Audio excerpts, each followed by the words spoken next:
Welcome to the Population and Health Lecture, Part 1. This follows Key Issue 1 of your Rubenstein textbook. It is adapted from a resource provided by Pearson to accompany the textbook, but basically it's just a lot better than that crummy one. Why study population? So before we get into the key issue, I just want to ask this broad question. There's a number of reasons, and first let's look at the study of population. Scientific study of population characteristics is demography. Demographers look statistically at how people are distributed spatially by age, gender, occupation, fertility, health, etc. Now, demography is actually more than just the study of people. It can be the study of anything, from the study of a population of rubber duckies to the study of a population of mosquitoes to whatever. It's the study of populations. But for our purposes, we're going to be looking at human populations. Now, some more reasons to study population. More people are alive today than at any other time in human history. The world's population increased at a faster rate during the second half of the 20th century than ever before, and virtually all population growth occurs in less developed countries.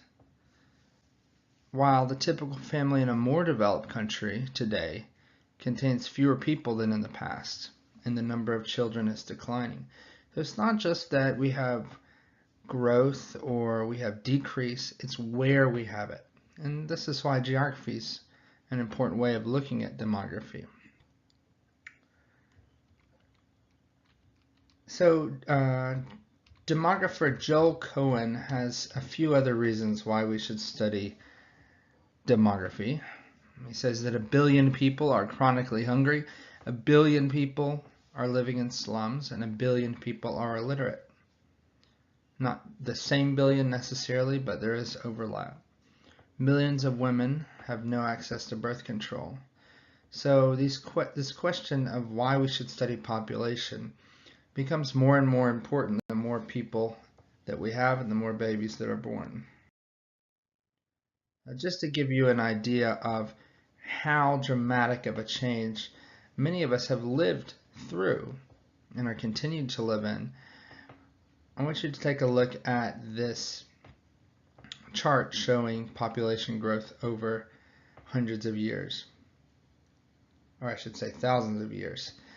It is staggering that just in the past couple centuries we have seen such dramatic growth. Okay, now let's get into key issue 1. Where is the world's population distributed? 2/3 of the world's population are in 4 main regions. Now these regions are some of the most important regions just because of their population levels. We have East Asia, South Asia, Europe, and Southeast Asia. You need to know those. If I were to ask you where are most people, you could tell me those regions. Now we're going to break these down and talk a little bit more about each one, but I want you to first take a look at this cartogram. Now, a cartogram distorts the shape and relative size of countries in order to make a point. And the point that this one is making as a population cartogram is that those countries that are obviously bigger than the rest on this map are so because they have a lot more people. So you take India, which was never a small country, but certainly not as big as others like Russia and Canada, and yet its size is blown up dramatically. Same with China, Japan, Philippines, Bangladesh. These countries are huge, and there are notable large countries which appear very small, such as Canada and Russia. It's because their population is really quite small relative to other ones. Let's look at East Asia. Almost 1/4 of the world's population can be found here. This includes Eastern China, Japan, the Korean Peninsula, which is North and South Korea, as well as Taiwan. This is 21.6% of the world's population. Now, why do we see the greatest density where we are seeing it here? This question can be answered and should be answered with regard to history and geography.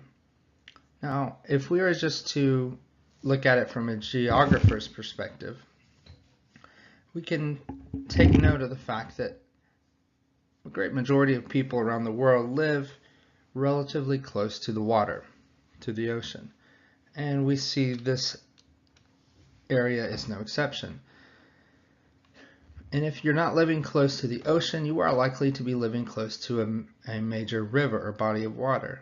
And there's a couple of reasons for that. One, of course, is that rivers provide irrigation for crops, and people need crops to be able to eat. But rivers also provide transportation. And in the case of China, eastern China, we see that these rivers are providing transportation for all the goods that are produced in factories, especially down here in the south, but certainly up here and around Shanghai as well. We'll talk about that more when we get to economics and industry, but it is something to keep note of now because many of the people who historically have lived further inland in China are moving toward the coast, young people, in order to get these jobs in these factories which make the things that we buy at our stores here and around the world as well. China's population has continued to grow, although the birth rate has declined due to the one-child policy in the 1980s that was implemented by the government. And that policy said basically that most people, Han Chinese, can only have one child. And because of that, the growth rate dropped from 1.2% to 1%, which doesn't sound like much, but when you're dealing with millions and millions of people, that is quite a significant change. And that change occurred by the late 1990s. We'll talk a little bit more about that in just a few minutes. Now take a look at these two charts showing Eastern Asia's population from 1950 to 2017. We note that the population itself has grown steadily over these decades, and yet the population growth rate, which is more susceptible to government initiatives like the one-child policy and cultural changes like women entering the workforce, it has gone up and down, but overall we've seen that it has gone down, right? Especially since the late 80s. And a large part of this will have something to do with China being the largest country in this region and its one-child policy initiative. Now, a couple questions that I would have for you. What do you think accounts for this decrease in the growth rate? So one thing I mentioned was the one-child policy. What else could it be? Well, it is possible that this growth rate decrease, which is related to a decrease in the birth rate, is due in part because this region of the world is rapidly urbanizing and has been for a number of decades.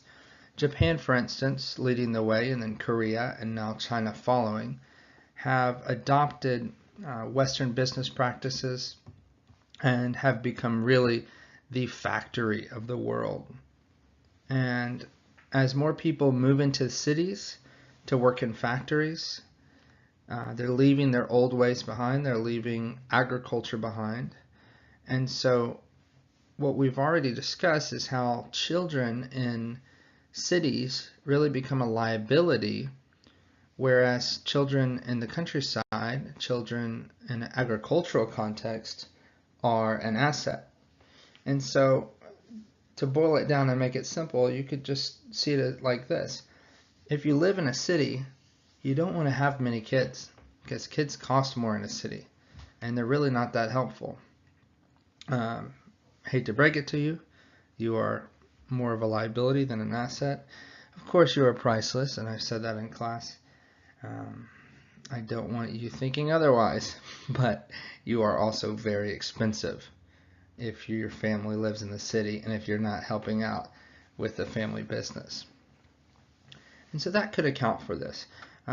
Also the fact that with modernization also comes a change in gender roles. Many women, especially in places like Japan, have entered the workforce in a big way. And when women are working rather than staying at home, they're having fewer children, especially if they're marrying later in life. They're going to end up having fewer kids. So that could account for this. But why also, this is the second question, are we seeing a population increase even if the growth rate is going down? Well, we can sum that up with a term called population momentum. And I can't do a very good job of describing population momentum without actually showing it to you. And rather than reinventing the wheel, I want you to go back to a video that I showed in class. This was the video by Hans Rosling on religions and babies, where he talks about how religion actually has very little to do with population growth or decline rates. Now I want you to go to that video, which I will provide a link for on the website, and go to the 10-minute mark. And that's where he starts using the boxes to display this idea of population momentum. That even if you're not having more kids, the population will continue to grow for years and years. This is a really important thing to understand, and I haven't seen anyone else make a better way of understanding it. So go back to that video that I showed in class, watch it again, and if you don't understand, bring that up in class and we will make sure that you get it. Let's talk briefly about the one-child policy. This is just a bit of interesting history that is still having effects on the population of China, on the world today, even though just a few years ago China decided, or the government in China decided, to relax it. Now families can have 2 kids, so it doesn't mean they can have as many as they want. They can have 2, but it is a dramatic difference. And in part they're relaxing that because of some unintended negative consequences of this. It was established in 1979, and since then there have been countless number of pregnancies terminated. Some of the sad implications of this is that you've had late-term abortions, you've had taxation on people who have had too many children, you've had something you could call birth tourism, where families have gone to another country to have a child to be able to get away with it. And one of the unfortunate consequences of this is that you have a real skewed distribution of boys and girls in Chinese society now. And that is because during the one-child policy, families preferred to have a boy. If they could only have one child, they wanted to have a boy. And this is obviously a cultural issue.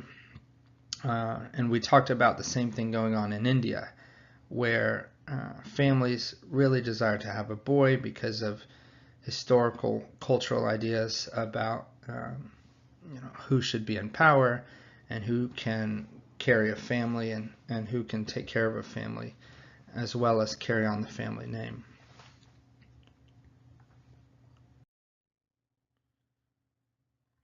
We will talk in class a little bit more about the one-child policy and some other problems that has led to. But let's now look at Japan. So when you look at pictures like this, where you have displayed a job of subway personnel pushing people into subway cars that are so packed that the doors won't even close. You have unfortunate situations like this, although that guy does seem to be saying he's okay. I don't think I would be alright in that situation. Or even a city where people are willing to have one of these as a hotel. This is called a capsule hotel, which is a more economical way to stay in Tokyo because as one of the most expensive cities in the world, space is limited. When you look at pictures like this, you might understandably say Japan doesn't have a population decline problem. It's good that their population is declining because there's not enough space. Well, that's understandable, but it is important to remember the power of density. We have learned that Japan's population is in decline, but that doesn't mean there's a ton of space in their cities, and that's really the issue that we see here. It's still going to be a problem for Japan to keep their economy going when they have such an aging population, to be able to sustain their population with such a skewed dependency ratio where they have so many old people to take care of. It's going to be a unique challenge, and you certainly can't just look at a place that's crowded and assume that there needs to be fewer people, because there are other parts of Japan which are not crowded at all. Let's go into the next area of population that we're talking about. This is South Asia. This is actually the largest population cluster. Like East Asia, there are finger-like extensions of dense population that follow rivers, and in this case we have the Ganges and the Indus rivers, among others, but the Indus and Ganges is where we see a lot of that population density, as you can tell from this nighttime satellite image of the Indian subcontinent.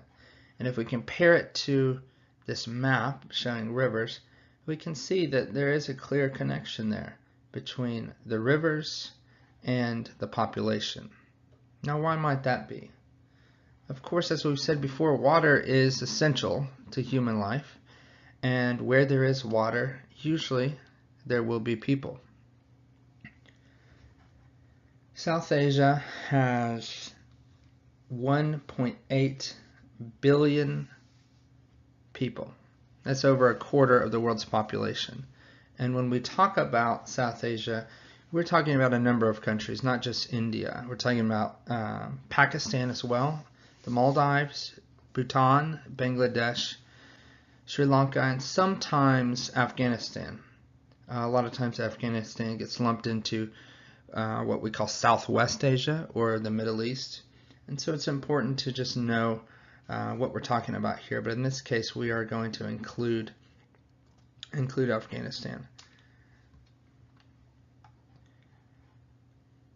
So this is a lot of people, and there's a lot of history of human settlement here, which accounts for this large population. Scholars believe that human beings began their story in Africa, then moved into the Indian subcontinent, into this fertile valley here below the Himalayas, and really created civilization from there.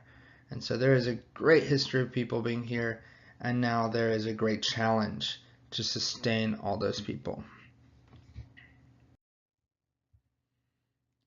So much can be made of this problem of overpopulation in India, but some question if that really is what we have going on in India. Now, when I look at a picture like this, I do see a problem, though I've chosen this picture to grab your attention. There are plenty of other pictures of India I could show you that don't seem to be as chaotic. So keep that in mind. Because some people could consider India's population levels to be potential rather than an inherent problem. Certainly images of slums filled to the brim make India's population problem seem dire.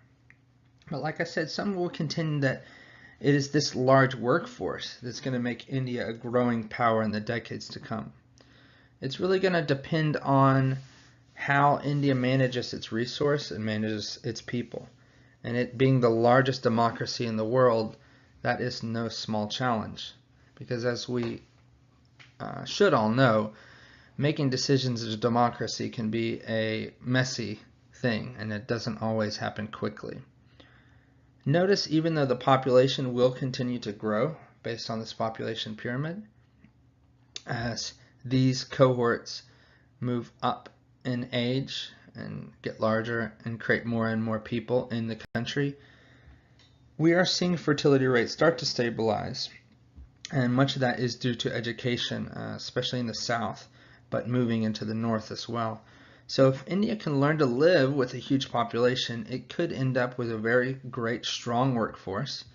And if they continue to educate their workforce and invest in high-tech industries, they could end up in a pretty good situation with relatively low dependency ratio, because if they can get it to a point where they're just at replacement level, they don't have more children than adults, and they certainly won't have more old people because of the unfortunate fact that people don't live very long in a developing country like India, then they could be in a good situation. Only time will tell.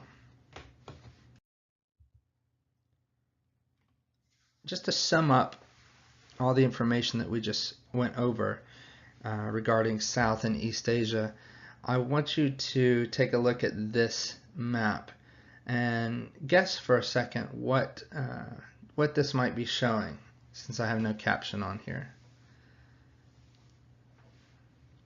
Okay, you may have paused it to guess, or you might just be waiting for me to give you the answer. But here it is. There are more people inside this, I want to say circle, it's not a circle, this egg, than there are outside. That's right, there are more people living inside here than there are outside. And I think that really drives home the point that we are living in a world that is largely Asian. Okay, and so there is a emphasis definitely economically on Asia these days. People talk about the rise of China or the rise of the East, but there's certainly an emphasis demographically on Asia. And so it's a very important place for us to understand, important part of the world for us to look at. Okay, Europe. Europe is the third population cluster with 743 million people. Europe is very urbanized. 75% to 90% of people live in cities. Europe's population distribution is not closely tied to terrain, though. It's actually more closely tied to coal fields. And this is an interesting distinction between Europe and those clusters that we just looked at in Asia. Whereas many of those were tied to fertile land or close to rivers where people could actually continue to grow food.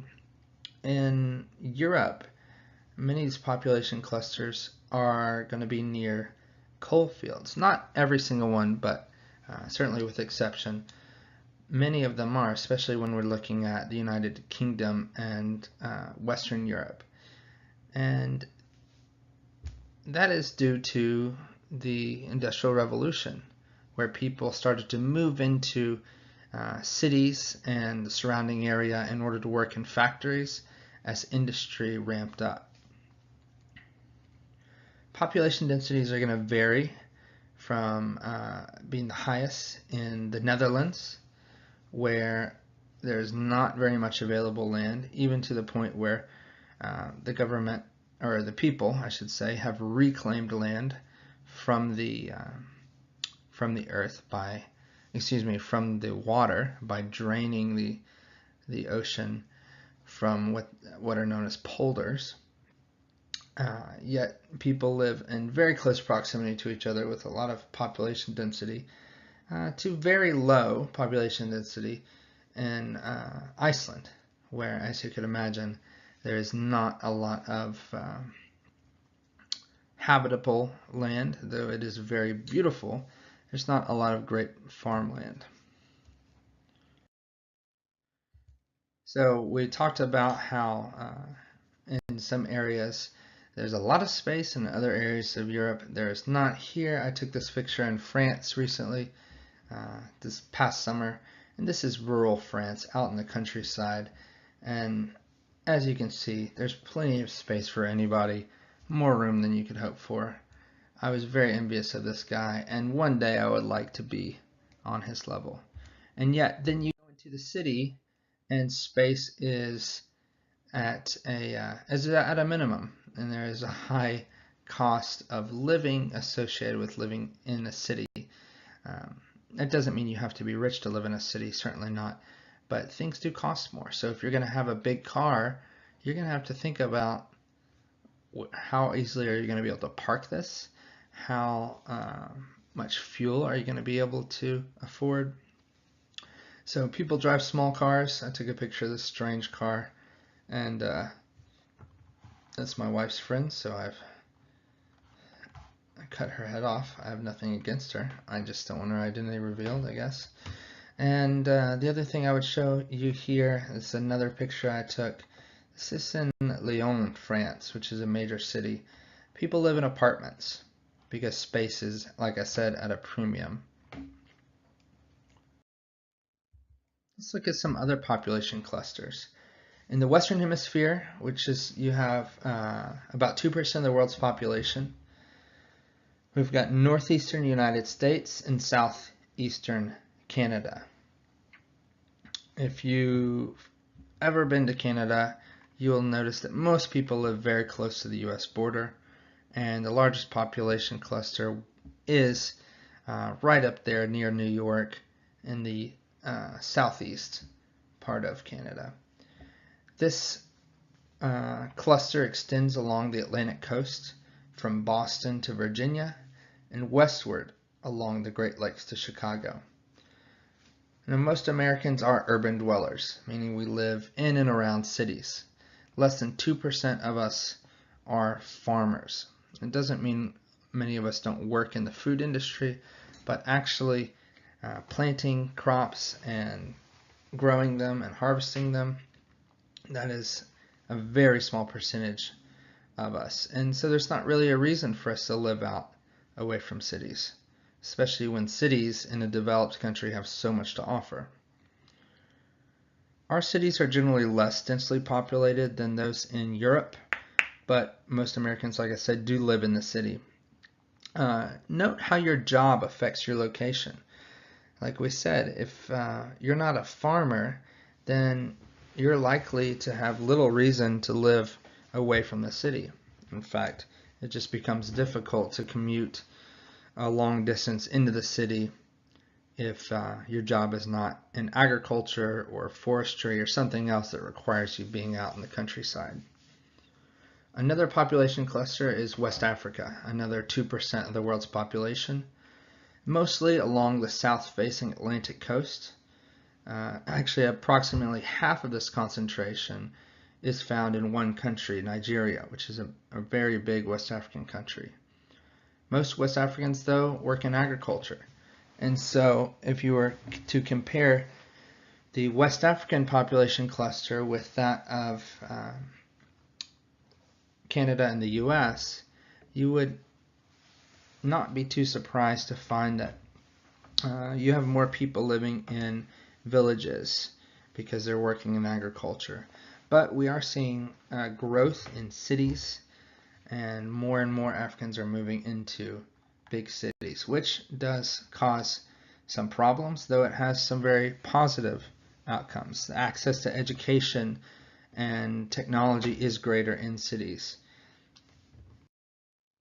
I took this picture in Cape Coast in Ghana, and it's just another example of Africans working in a rural area. These are fishermen, as you can see, and they will take their nets out every morning.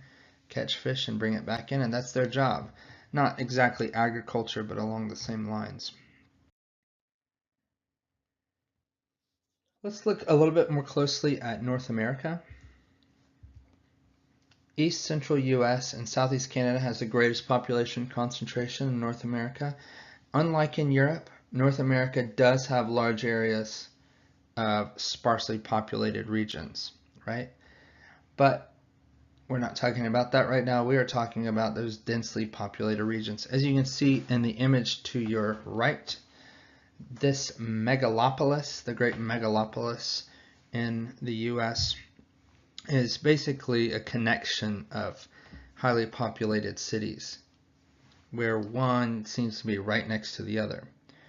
So from Boston up to Washington, D.C., or excuse me, down to Washington, D.C., and along the way it includes New York, Philadelphia, and of course Boston.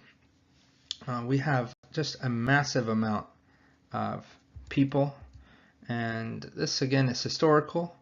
This is where our country began, around here, and people just spread up and down along the coast. There are some other major population concentrations. Chicago, of course, has many people. Detroit, Cleveland.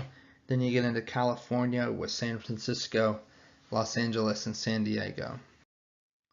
Here's a picture I took of Chicago from a Ferris wheel. I don't know why that's interesting. I just thought it's worth noting. Ferris wheel was invented in Chicago for the Chicago World's Fair. It's a pretty good Ferris wheel. If you get the chance to ride up it, I think it's worth the money. Now, we did mention that unlike Europe, the US and Canada have massive areas of uninhabited land. America's vast natural parks, national parks is what they really are made possible by these large expanses of sparsely populated land. And I think they're really one of our great treasures, or among our great treasures. I took this picture in Bryce Canyon, is what it is. Definitely a place to check out someday if you ever make it to Utah. It's the middle of nowhere, and that is the challenge of experiencing these crazy lands, but it's worth it. An important term to know, to commit to memory, is ecumene. That's the portion of Earth occupied by permanent human settlement. It has expanded from the Middle East and East Asia to encompass now most of the world's land area. Areas of Earth that people consider too harsh have actually diminished over time. Now, 3/4 of the world's population lives on 5% of the Earth's surface. Now, do know that when we say the Earth's surface, we're not talking about the land area. We mean the surface of the Earth, which includes ocean. Okay? The balance of Earth's surface consists of 71% ocean and less intensively inhabited land. So while some areas are sparsely populated, and I believe that I mistitled this one, just ignore that. We're really talking about ecumene here. The area where humans do live has increased over time. And that's because some areas that were in the past considered too harsh have been made habitable by technology. And that really fits into the idea of possibilism, right? That human beings can alter their course in history, can decide on basically what they want to do, regardless of the environment. Not necessarily completely regardless of the environment, but in spite of it. So if you want to live in a desert and open up world-class hotels and casinos there, guess what? You can do it. It's been done, as is the case in Las Vegas, right?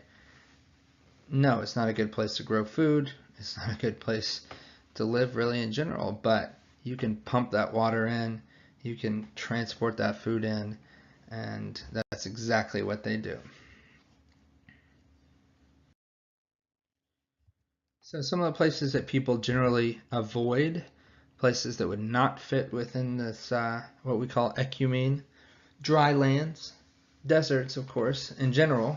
I said there are exceptions, like Las Vegas, but deserts are not suited for intensive agriculture. And yet, because they often contain much of the world's oil reserves, this has led to growth and settlement.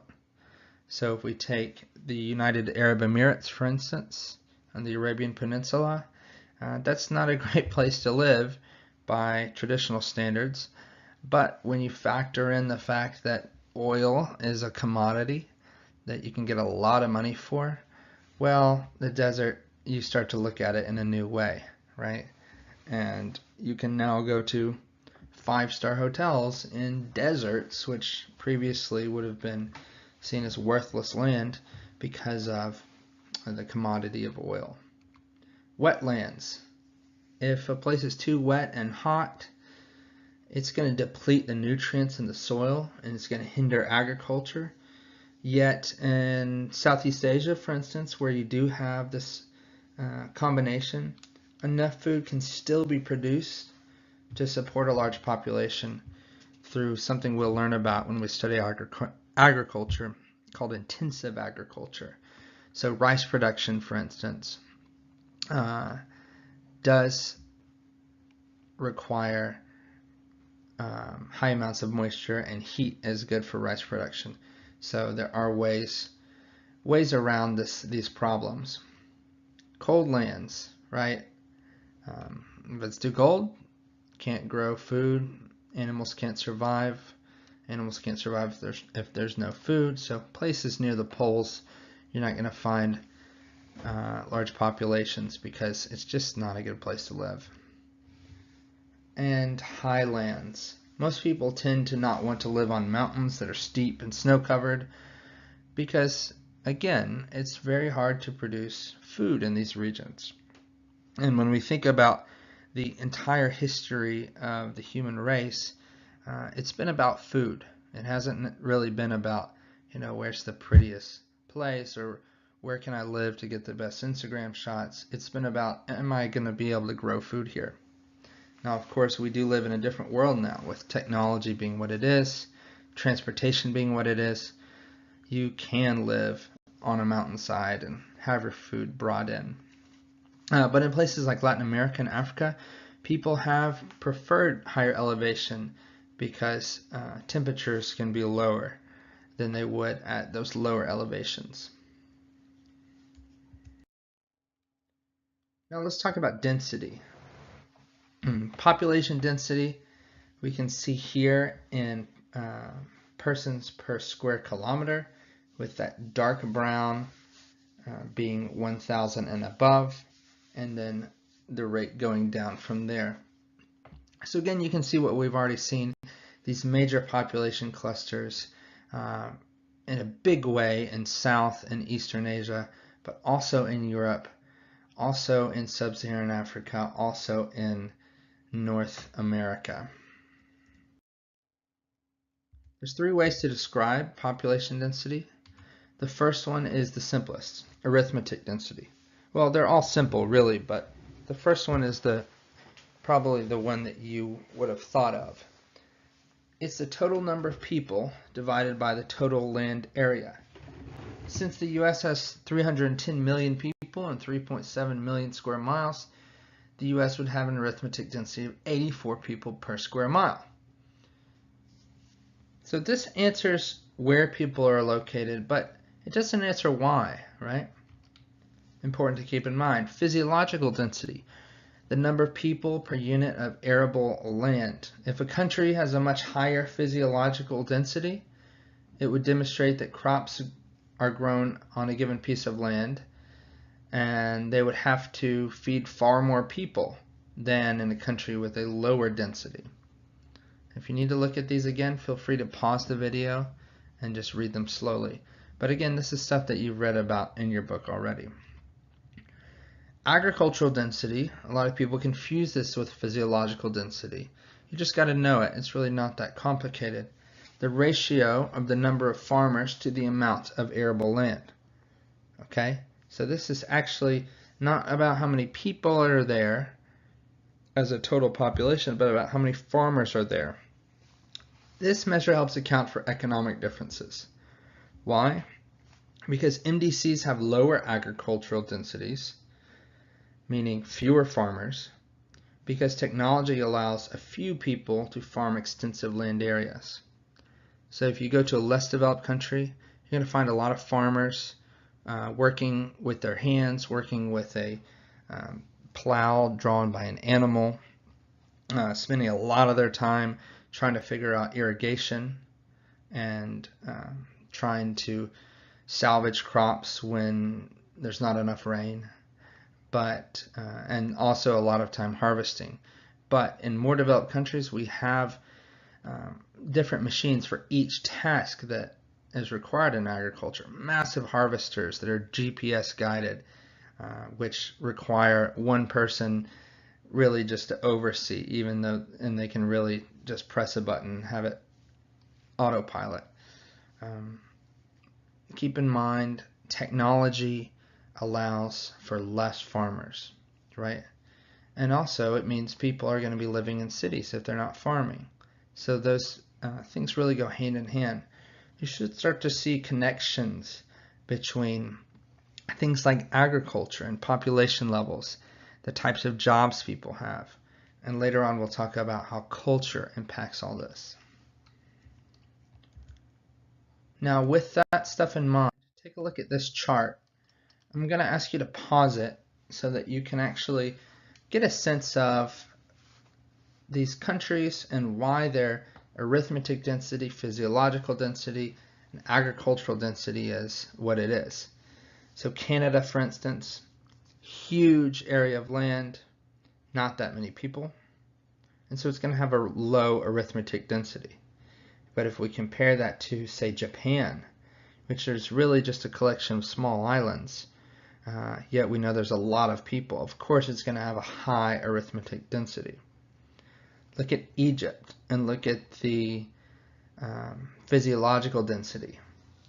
That's not a great situation. You have a lot of people that have to live off of not a lot of great land for agriculture. And because of that, you're going to have a lot of farmers. So you have a high agricultural density, as you see in the column to the right. So pause that and take a look at it. Just jot down any thoughts you have or any questions. And that goes for any of this. Just jot down any questions that we can go over in class. Here is a map of arithmetic density, persons per square kilometers. So again, this is just the land compared to the amount of people in it, how much area of land there is. It doesn't say anything about how good that land is. It doesn't say anything about agriculture. It's just people compared to land. And again, we see it's highest in those areas of population cluster that we talked about. Now, physiological density, of course, is the number of people compared to the amount of arable land. And it's going to be high in places that cannot support as many people with the land that they have. Places like the United States, of course, is going to have low physiological density. Even though we have a lot of people, we have a lot of land, and that land is very good quality. Okay, so we can produce a lot of food for not too many people. Again, it's a lot of people, but the people are not a huge burden on the land. And of course, agricultural density, we said, is going to have a lot to do with how developed a country is. If it has a lot of farmers compared to how much arable land there is, then it probably doesn't have a lot of technology. And if it doesn't have a lot of technology, it's probably not very developed. All right, we made it to the end. It might not have been pretty the whole time, but we made it. And thanks for your patience. listening through this. Again, if there's any questions you have on it, write them down, bring them into me, and we will make sure that we're all on the same page before moving on.